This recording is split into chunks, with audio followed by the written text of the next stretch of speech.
তুমি না তওবা করেছিলে? তুমি না শুধুমাত্র আল্লাহর জন্য সবকিছু ছেড়ে দিয়েছিলে? বুঝতে পেরেছিলে কোথায় তোমার আসল ঠিকানা? ভুলে গেছো? আবার কোন পাপ তোমায় গ্রাস করে নিল? তুমি তো সেই যে নিজের পাপের প্রতি অনুতপ্ত হয়ে সিজদায় পড়ে অঝরে কেঁদেছিলে। তাহলে আবার কেন দুনিয়ার ধোকায় পড়ে গেলে? কেন ভুলে গেলে কোথায় তোমার আসল গন্তব্য? তুমি কি হার মেনে নিয়েছো নফসের কাছে?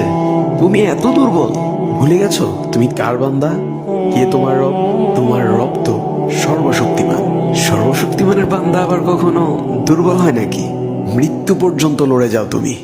শয়তানকে দেখিয়ে দাও তোমার ইমানের পাওয়ার। শয়তানের ধোকায় পড়ে অনেক পাপ করে ফেলেছো, তাই নিরাশ হয়ে গেছো তুমি, তাই না? তুমি কি জানো না তোমার রব কতটা মহান? তিনি তো তোমাকে ক্ষমা করার জন্য অপেক্ষা করছেন। তাই ফিরে আসো সেই রবের দুয়ারে, যার দুয়ার কখনো বন্ধ হয় না। ভিডিওটি ভালো লাগলে একটি শেয়ার করে দিবেন। হয়তো